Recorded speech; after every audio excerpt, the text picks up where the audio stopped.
Hello YouTube, it's your boy Tony, get back with another video.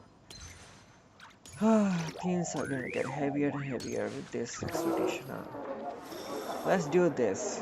Varka, you better come back home safely, man. I'm muting now.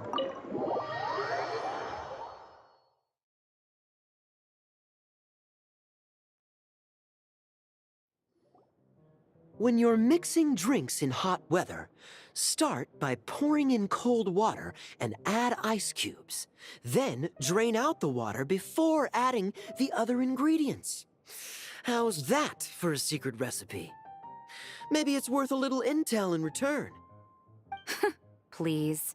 I've known that little trick for a good 10 years at least.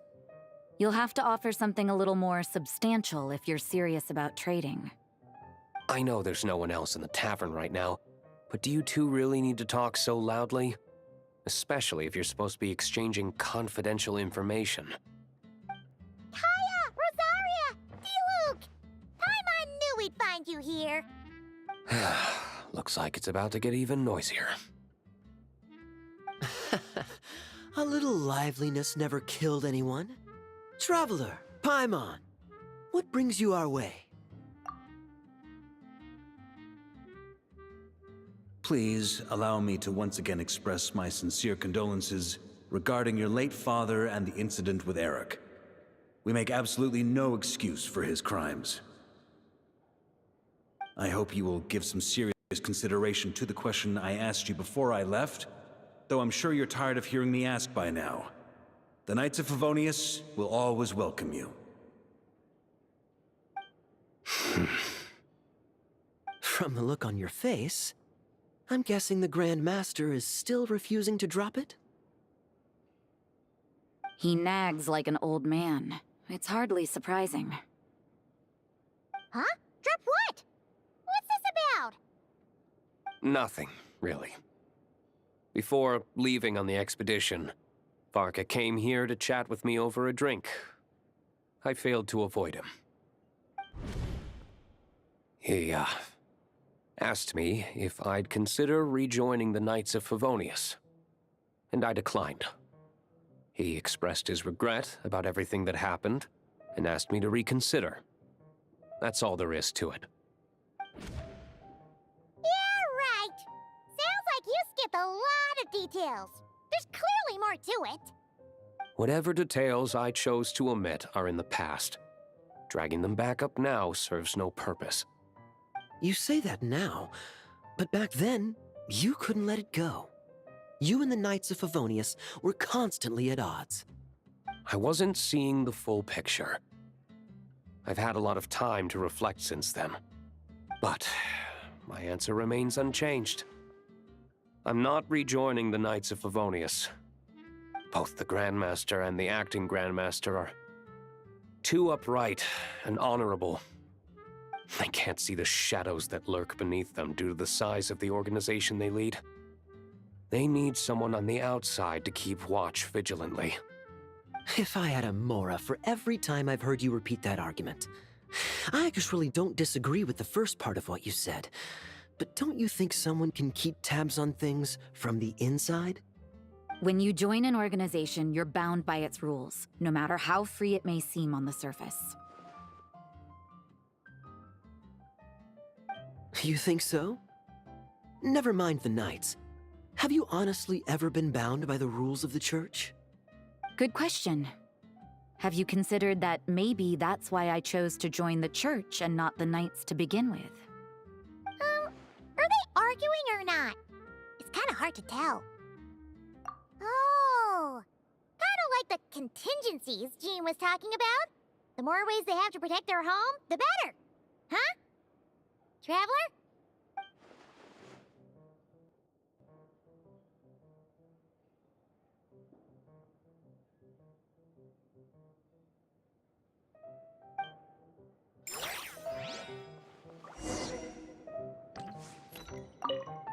What should I report back to the Grand Master on? Let me think. Public order inside the city? Monster activity in the wild? Oh, and a review of the latest vintages. I think I'll leave it at that.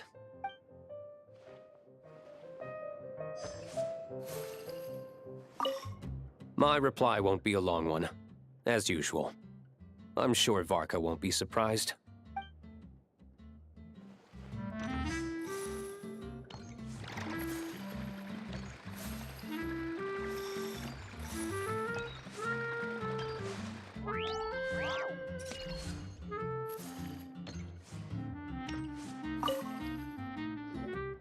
If you hadn't had to deliver that guy's mail, you wouldn't have been subjected to all this tedious arguing. When I write back, I'll tell him to quit making trouble for other people. It's no trouble. Lowen did most of the work. We just volunteered to do the last leg of the journey. Mostly so we could come say hello. So you see what's really going on here? All three of us fell for that old rascal's scheme far too readily. Huh? Scheme? What do you mean? Was Varka lying in his letters then? No. While I'm sure Varka knows full well that Diluc would never agree to rejoin the Knights, I believe the sentiments he expressed were genuine, as was his offer to welcome Diluc back. There are people like Kaya and I, and then there are those who are true champions of justice to the core. Those people are the most susceptible to being driven to extremes by great upheaval. It's happened in Mondstadt before. Not only that, but it happened to a Knight of Boreas. That'll really hit home for Varka. And that's why his nagging is even more persistent than usual. Yeah. So no one's told you this before? The lineage of the Knights of Boreas had nearly been extinguished twice in history. The first was at its inception. The second was the case I was alluding to. Oh! Wasn't Jean telling us about this? Wait. And then we got caught up talking about the expedition, and we never got around to the second time. I happened to hear about it from Varka once when he was drinking and started yammering on. The second crisis in the Knights of Boreas lineage. It was 500 years ago. Although the Knights of Boreas are meant to be intermediaries between humans and wolves, in practice, very few of them have been truly recognized by Lupus Boreas over the past millennium. Of those who have, the best known are the first Knight of Boreas, Ravenwood, the wolf pup Rostam, and Varka himself. But 500 years ago, there was one who earned the respect of Boreas even before gaining the title. He was a disciple of Rostam. They thought he would become the mightiest Knight of Boreas who ever lived. He was the perfect knight. Righteous, principled. His name was Roland, the blood-stained knight. Yikes! Bloodstained Knight? That sounds a little ominous. Well, apparently his original title was the White Knight. But he lost countless comrades during the Abyssal Calamity 500 years ago, including his tutor and mentor, Rostam. The endless bloodshed stained his sword and armor a crimson as deep as black, transforming the White Knight into the Blood-Stained Knight. After that, he threw himself completely into battling monsters, leaving Mondstadt and the Knights of Favonius behind. To this day, no one knows his final whereabouts. It's hard to say whether the loss of an important figure in his life is what drove him to the point of obsession, or whether he was already too far gone to save. But had he known that the Knights of Favonius would always welcome him back, perhaps things would have turned out differently. So if you want my opinion, the reason why Varka keeps asking Diluc to rejoin, despite knowing that he'll never say yes, is to let him know you're not alone. After all these years, he's still as persistent as ever. Just like how he used to be with me. Huh. Turns out Varka's a lot more thoughtful than he lets on.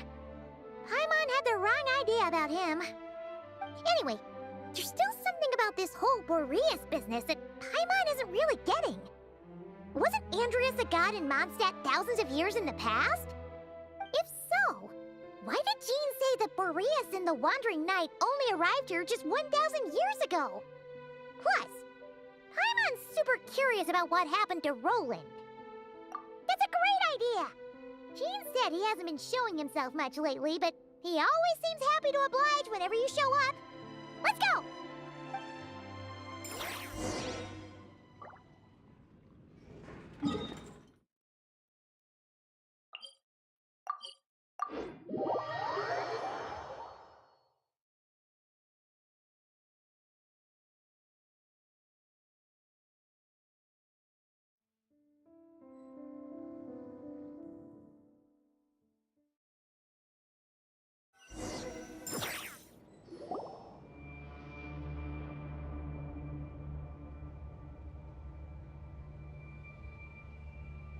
What's going on here?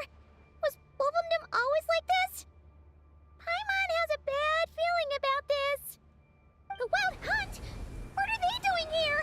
Watch out!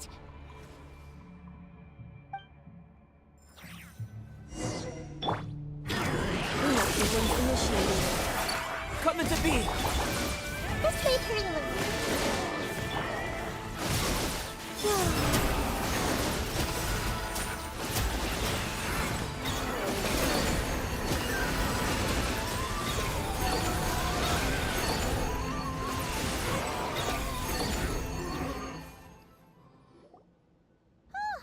Are you alright?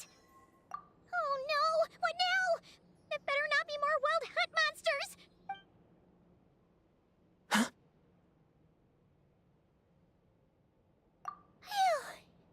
You scared Paimon stiff! She thought you were... Stop right there! Answer me this. The 2 letters I gave you, who are they for? 2 letters? Wasn't it 3? Okay. Well, Paimon's coolest naive expression doesn't appear to be an act. Hey! What are you trying to say? Wait, what are you trying to say, huh? Huh? Paimon passed a test? Really? Huh! She didn't even realize she was taking one! You may dispense with your suspicions. The Wolf Pack has borne witness. They fought against the aberrations that encroached upon this land. And our attackers showed no ability to disguise themselves this time. Ah, a familiar scent. Come. I will await you at the usual grounds.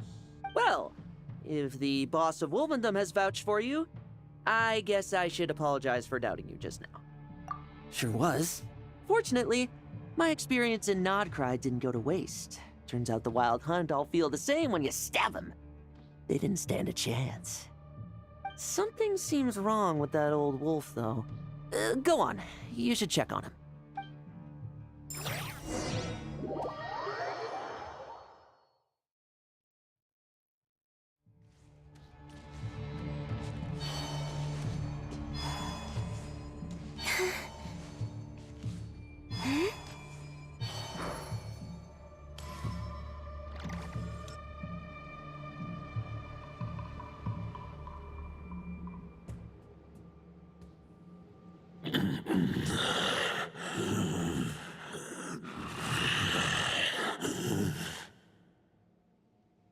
Lupus Boreas, not injured.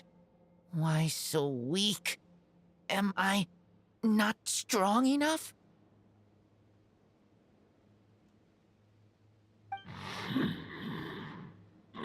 You are not to blame. With your Iron Claw, you successfully blocked their attacks. However, their assault went beyond the mere physical world. They followed my trail from the distant north across the ley lines. They sought to corrupt the territory I protect. But I shall not let them succeed without a fight. We meet again, human Lupical. So, are you saying that the Wild Hunt we just got attacked by came all the way from Nodcry to Mondstadt? How is that even possible? As you know, I stand before you as an incomplete being. I am but one remnant of the god Andreas' soul, the source of this turmoil. I can sense it. It lies in the north. It is the part of me that remains in Nodcry, from whence I came. Huh? Now Paimon's even more confused. How can he be in two places at once? For many gods, housing a part of their soul within an object is no difficult feat. But those who can perform such delicate partitions as this are rare, even among the gods.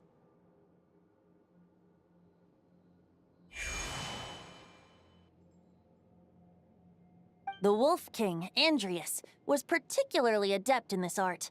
Otherwise, no remnants of his soul would have survived till the present day. Huh? The bard's back? Toadif Bard? What are you doing here? Maybe the god of Animo guided me here. For it appears that someone is in need of a tale from the distant past. And our wolf friend doesn't seem too keen on recounting it himself. Who better than a bard to do the honors? Lord Boreas, do I have your blessing to share this story? As you wish. Lupus Boreas wandered the frozen tundra and stumbled into the Seelie Hall. Enchanted by their song, tender as the dawn's starlight, and curious about the ways of humankind, the wolf bade farewell to his home and set off for the city to the south. As the high tower crumbled and the fierce winds fell silent, Lupus Boreas, who once had hunted with the storm winds himself, looked within and inquired, was the shelter he provided for humanity really any different from that given by the reclusive king in his tower? The wolf entrusted those under his protection to a new god and quietly returned to the frozen north. There, in a palace long since abandoned by its former master, the great wolf closed his eyes and slept. 500 bitter winters passed, then 500 equally frigid springs. He slumbered undisturbed until a night stumbled in from the cold, just as Lupus Boreas had once done at the Seelie Hall, and awoke him at long last. The night asked the wolf to join him on a journey south, to see once more the land that had all but faded from his memory. The gentle wolf, unwilling to refuse the human's earnest plea, split his soul into two halves and left his home once more. Seeing how the ice and snow had given way to verdant plains, hearing the laughter and song that now filled the once somber city, the aging Lupus Boreas turned to his friend, the god of Animo, and remarked, "So, this is the world the humans dreamed of." Though the night's journey was not yet over, the wolf chose to bid farewell to his companion here. He had written the end to his story. What knowledge he had been gifted flowed into the land. Everything he was, he gave unto the world. Well, that's how a bard would tell the tale. Lord Boreas, is there anything you'd like to add? There is no need for you to ask that question. So that's what happened. You returned to Mondstadt with that knight 1,000 years ago, and then, for the sake of the new Mondstadt, you... You need not feel remorse on my account. That was my answer, my decision. If anyone should feel regret, it is the part of me who remained in Notcry. I fear Andrius has not found peace in his heart even to this day. That is surely why those vile aberrations were able to exploit his weakness, sowing the seeds of all the turbulence that has ensued. But we followed Boreas' trail in Nodcry. We investigated and discovered no signs of instability. Andrius should still be slumbering by the lakeside. Perhaps all the recent turmoil in Notcry has had unforeseen consequences. And there's more. I detect another familiar scent from across the ley lines. A scent that reeks of blood. Oh, the White Knight who became the Bloodstained Knight? The mightiest knight of Boreas? But wasn't he from 500 years ago? You think he's immortal or something? I remember him as just a man. His lifespan should be no longer than any other of his kind. But before he severed his connection to Boreas, his final destination, it was the ancient kingdom of Conria, as you call it. Beyond that, I know not if he lived or died. If you want to get to the bottom of this, I'm afraid you'll have to make another trip to Nodcry yourselves. As luck would have it, another old friend of ours just so happens to be free right now. If you ask him nicely, he might give you a lift. That could save you a lot of time on the road. No wonder I can suddenly sense the east wind's presence. If even Mondstadt has been affected by the fallout, Nodcry must be in real trouble by now. I hope Varka can handle it. Varka? Is he in danger? I believe too many passengers would slow our dear friend down. I fear he only has room to carry one person, along with perhaps a diminutive companion. All right. Wish it could be me, but I accept that we should send our strongest warrior to fight Nodcry's battles. I'll stay here and deal with any wild hunt that try harassing Mondstadt. It'll be a good chance to try out some new moves. I stay in Mondstadt too. With Traveler's help, Varka will be safe. Razor, give me your iron claw.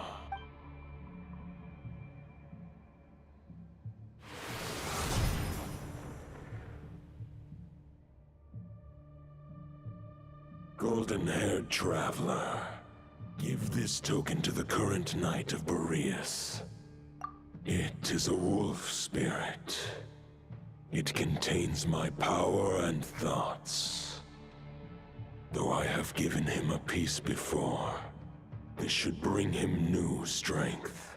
The Dominator of Wolves once bestowed the power of his soul upon his pack, strengthening their hearts and sharpening their claws and fangs. But human hearts and flesh cannot bear the soul of a wolf directly. It would be akin to forcefully merging a human and a wolf into one being. They would descend into chaos to prevent the entanglement of souls. The most I can do is temporarily house my power and thoughts within claws and fangs wrought of steel. Although, truth be told, that knight does not lack for power. What he needs more is the thoughts within. But I shall leave this for him to explain. The Great Wolf King of the North remains strong for now. Besides, do I not have the protection of my Lupacol? I will protect Lupacol. The North and Varka, I leave to you. Just give me the word whenever you're ready.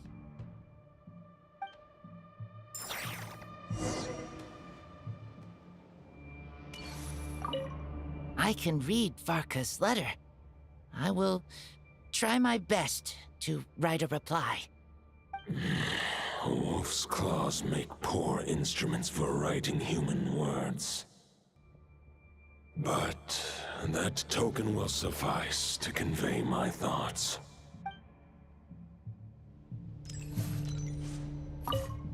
I sure didn't expect my experience fighting the wild-hunted Nodcry to come in handy back here in Mondstadt.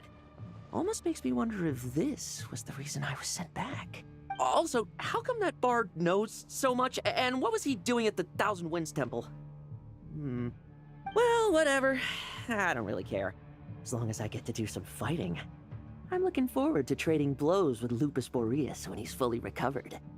I bet he'll wipe the floor with me.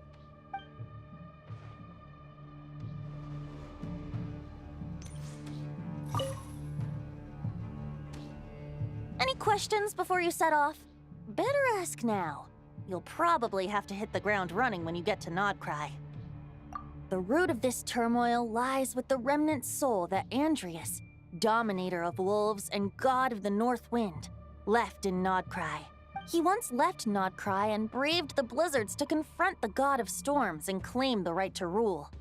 Yet even as the tower fell, he chose to abandon his claim.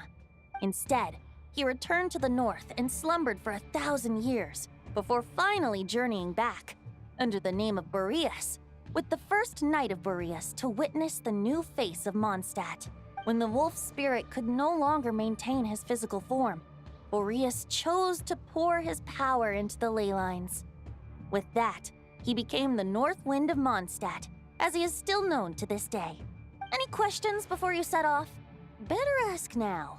You'll probably have to hit the ground running when you get to Nodcry. 500 years ago, Roland seemed destined to become the mightiest knight of Boreas ever to have lived. But he was too pure of heart. He believed firmly in his own ideals of chivalry, vowing to eliminate all injustice from the world. But the world had never been perfect and pure, nor would it ever be. Neither his mentor, the wolf pup Rostam, nor the Grand Master, known as the Lion of Light, could persuade him to temper his obsession. But what was the scent that reeks of blood that Lupus Boreas sensed? And what is its connection to Conria and the Abyss? Perhaps you will uncover the truth in Nodcry. Any questions before you set off? Better ask now. You'll probably have to hit the ground running when you get to Nodcry. The soul of a wolf is as unyielding as ice, and Andrias is a master of molding and shaping it. His people once drew great strength and wisdom from the wolf spirit, but human hearts and flesh cannot contain the soul of a god. Attempting to place the wolf spirit in a human vessel would slowly devour their sense of self, even if Lupus Boreas did not intend for that to happen. That's why Lupus Boreas developed the technique of imbuing weapons with his soul. It is his way of blessing his human Lupical with the wolf spirit's protection. In fact, there is an ancient song that tells this tale. A weapon once of common iron, now through friendship turned divine. Twixt man and wolf a bond was made, a power born within the blade. As much as he might claim not to accept humans, his actions sing a different tune. Oh, but keep that little observation between us, will you? Any questions before you set off? Better ask now. You'll probably have to hit the ground running when you get to Nodcry. All right, over to you, Dvalin!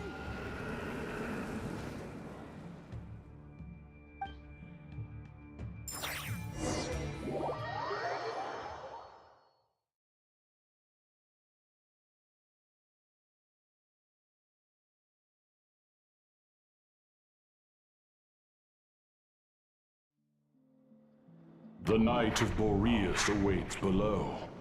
We must part ways here. Barbatos and I have other plans.